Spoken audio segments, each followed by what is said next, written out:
everybody, it's me Laura, and today I'm back with a new fun project tutorial. It's the summer floral plate, and you know, this thing is going to be fun.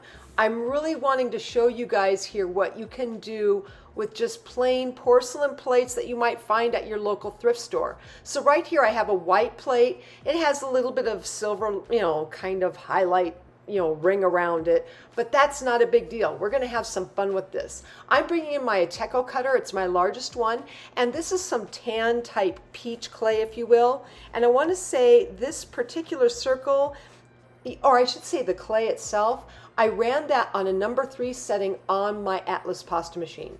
So go ahead, do that, and then cut your circle and then place this in the center of your plate.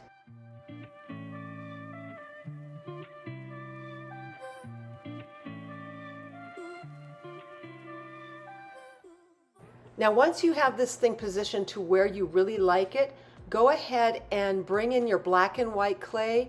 We're going to bring in a stack, and I did that stack on a number 1 setting on my Atlas pasta machine.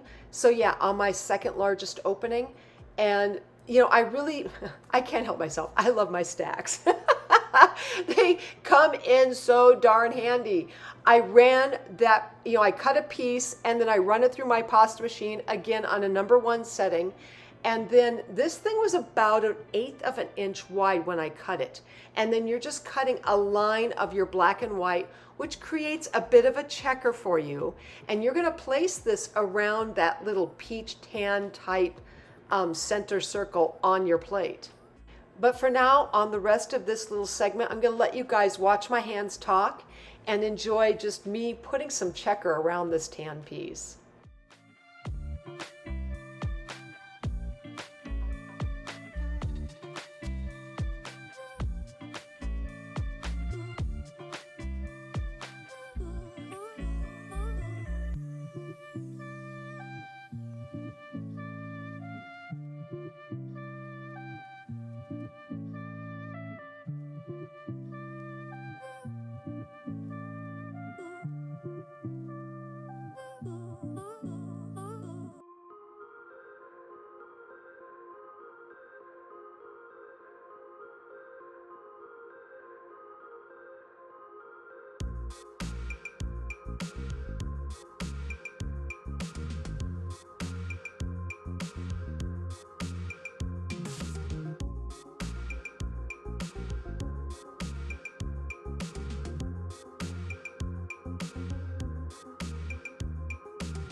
Okay, now we're going to go ahead and start making some really fun flowers. And I've got this fan folded cane. If you need to, check out my petal cane that I had done a while back. This is kind of a little reminiscent of that. And right here, I'm just taking some slices and I'm just going to, I'm dragging 2 lines up the center. I have the yellow kind of in the middle of this thing, so it makes for a perfect way of being able to do what this is one of my little make-believe flowers. I just take a cane, a petal cane, and I just create a flower from it. So right here I've got like 3 pieces. I'm taking a little bit of black. I turned it into a teardrop, and we're going to place that in the center. And I'm going to make about 5 of these petals and have it go all the way around.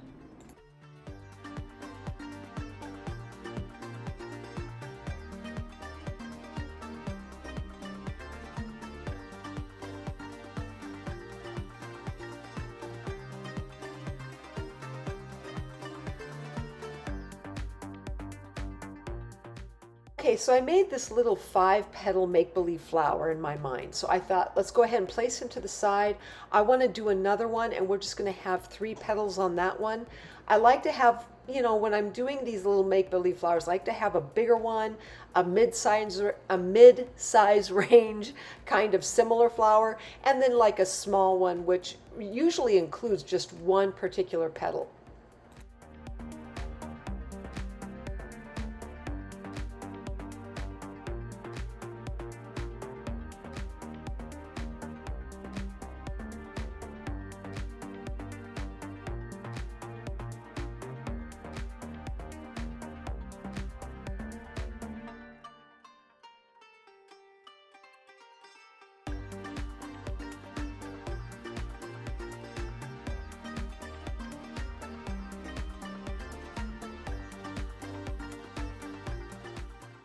Now that I have these 2 flowers formed, I need to go ahead and I want to put a stem on these.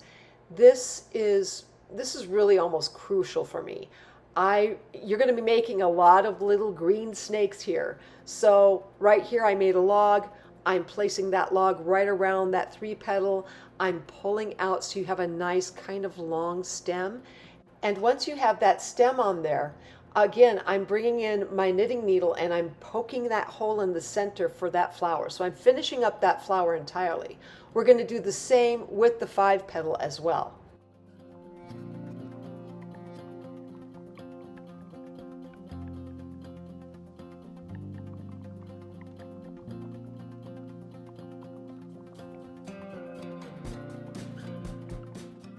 Now that I have these 2 flowers completed, we're going to bring our plate back into play here.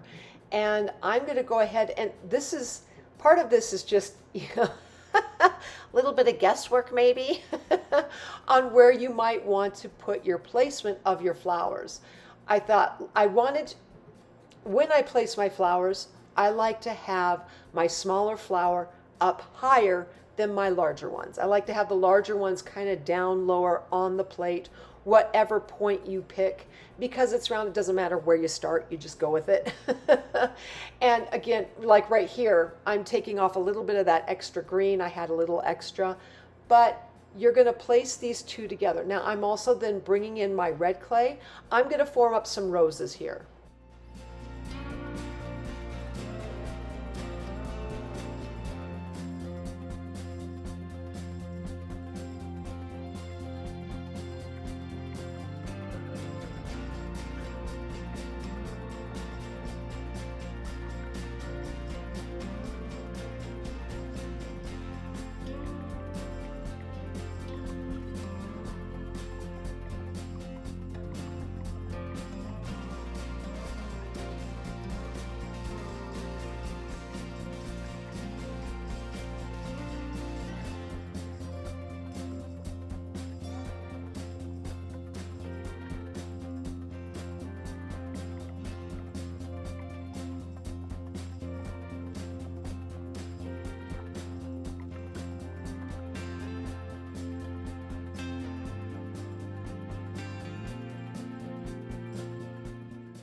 Okay, I've been forming up some of these roses. I'm going to add in a little bit of a green stem on this rose and on the other as well. Once I have those done, you know, pull the end. Really love it when I pull those ends. Bring in your plate and you're going to place that 3-petal rose right in there along with this. Now, I've got a little bit longer of a tail and I'm going to curl this up. I like to create a little bit of a curl. This is really nice to do because when you go ahead and you start forming these flowers up and you got that little tail going on, you can eventually then use that to your advantage and place in extra leaves, maybe some dots, and you'll see that as I go along.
Okay, so you can really tell I'm bringing in those little green snakes. I told you I'd be doing this. So, you know, form these around where you really like the look of them. So curl the ends, make it look really nice. Again, right here, this is where, you know, you start making these little snakes coming around, you're forming them around. You're going to eventually bring in more leaves. And I'm going to be bringing in more of my, like my little one petal type flowers, that my little make-believe flower here. He's going to come in. I'm going to do a few of these, and I'm going to place these on those little green snakes. But just understand, when you're putting these in, they don't have to go exactly where I've got them. Your snakes and where your little green, I should say vine really, where these little green vines are, they might not be in the exact same position I have right here. So enjoy this and have some fun with it.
Okay, so as you're going to see moving forward in the rest of this segment, I'm going to be using a little bit of some of my more detailed leaves, like this right here, where I put the lines up the side, and a combination of more of my simple leaves like I've done just a little bit ago. So I use this in combination. If you don't really want to have those two options and you want to try something different, check out my other video that I had done previously on leaves, and I do give you a few other options there that you might want to try.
Okay, so I had used some of my little black dots there with the little indent for rhinestones and stuff, but I thought I really wanted to add in just a little bit more. So I'm bringing in some red clay here, and I'm going to create some little red balls. And I just wanted something to distinctualize or kind of give a little bit of a nice added detail to where my leaves joined up with my vine work.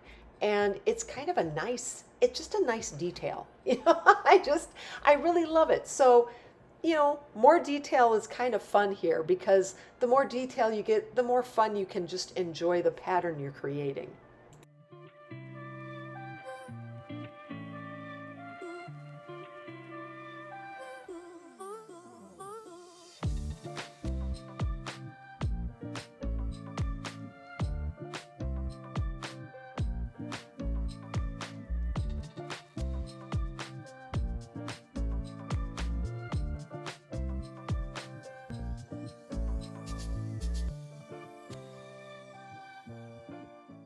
All right, now we're going to start bringing in our kaleidoscope cane. And this was just one of my canes I had in my bin. I make a number of these guys. I mean, I go through cane work like crazy. So I make a ton of kaleidoscope canes, and I just picked out one that I really liked. I like this purple one, so I thought let's go ahead and place him around the rim of this plate. Now this is where I really do think that the kaleidoscope cane can shine. I know people would use this for jewelry and everything else, but I really like it in this context. I like taking, a kaleidoscope piece that I cut from my cane and cut it, diagonally, which gives me a nice triangle. It's a consistent pattern throughout, and it forms a really great border. And on plates like this, oh my goodness, I absolutely love it. It's a nice detail that just adds to whatever you're creating when it comes to that decorative plate.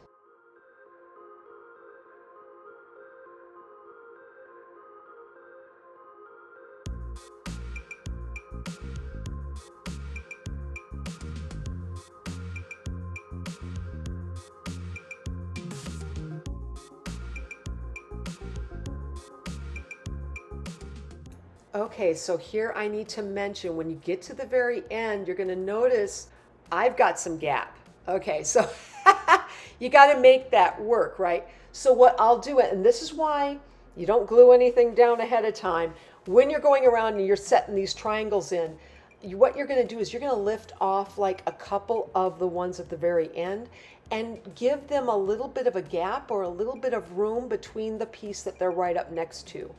Eventually, when you do that enough and you push and you pull your triangles just a little bit, you'll eventually get them where that gap is going to fill in naturally and nobody's going to be the wiser.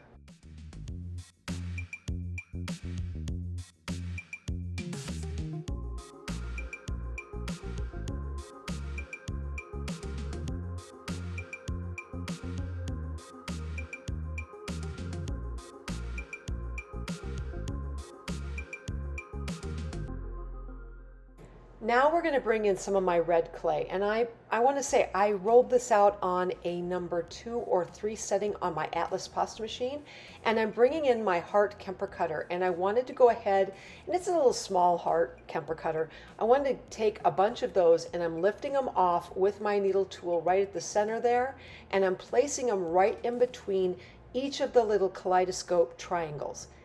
I do this just by course. Whether it's hearts or whether it's squares or triangle, I like to add something in right at that juncture point. And the reason is because eventually here, I am going to have to come back in, I'm going to bake this, and then I'm going to have to come in and glue it. And it's really a lot nicer too. It's a nicer look because I also give the eye a little bit of rest when you place those little red hearts in. Plus it's cute, it just makes it just cuter. So anyway, I'm going to go ahead and I'm going to fill in all the little hearts going all the way around this plate, and then we're going to add in one more little tiny detail and finish up this plate.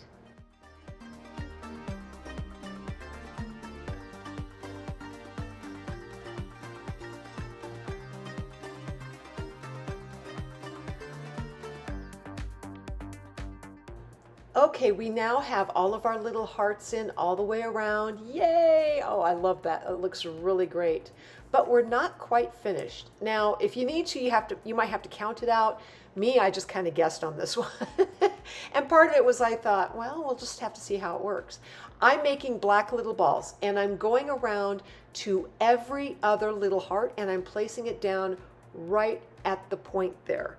So we're going to do that all the way around, and if you don't have, where if it doesn't work out, and you're like, uh-oh, it didn't work, you could just do every single one if you wish. It's totally up to you. For me, I got lucky. It worked out really great. And so every other one, it worked out with the pattern perfectly.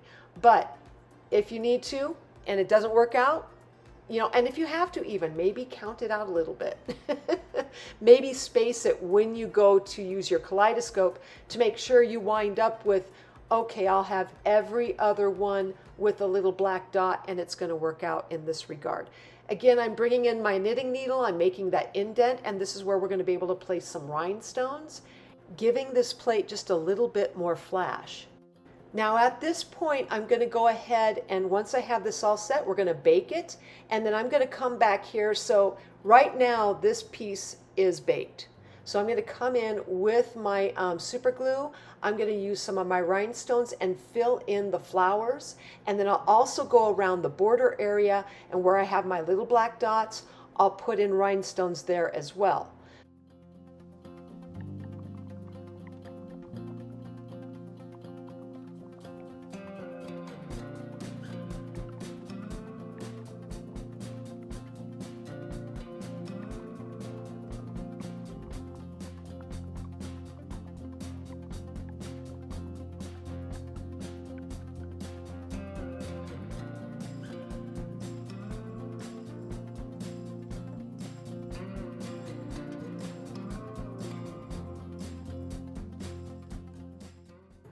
All right, here I'm going to start putting in the rhinestones on the little black dots with the hearts, but the ones that are in between, I'm going to try and pry it up with either my finger, or I'll even take my needle tool and I'll pry up those hearts. And when I do, then I'll place a little bit of super glue down, and that way then it's in solid. And the nice thing is you could place it on the back of the heart, but I like to place it right there on the plate, because this way then not only am I going to be gluing down the heart, I also glue down those little kaleidoscope triangles as well.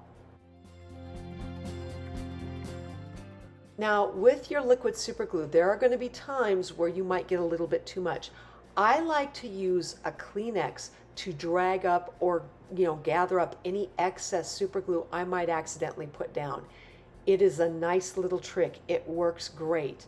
And what I'll do is I'll just take a single, it's kind of like water when you have a bunch of spilled water on a countertop or something, you take a paper towel and gather up. Well, Kleenex acts the same way with my super glue. So I'll just go ahead and take a little bit of a tiny corner, I'll put it right up against the super glue, and it just sucks up the excess that I might have.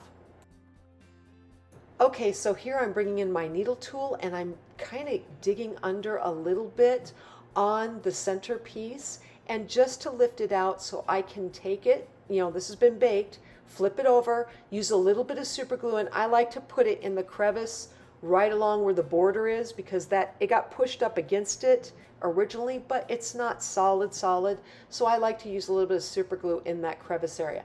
And then I'll put a little bit in the center part just to make sure it gets attached properly. Once you have that glue all set, then you're just going to go ahead and place that back down into your plate and make sure it's as centered as best as possible.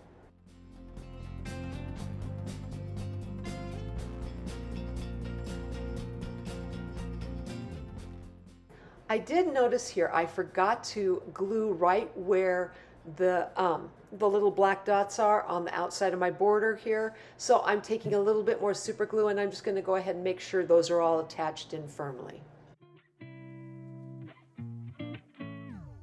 Here I decided to bring my camera up close to show you guys the details of this plate. Sometimes when I'm working on one of my projects, you really don't get to see the details very well. And so I really wanted to give you this up-close version so you'd have an idea of what it really truly looks like.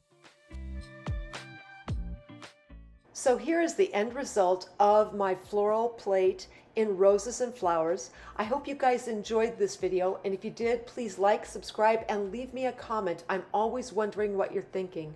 Otherwise, I am sending out my biggest hugs to each and every one of you, and I hope you have a fantastic day.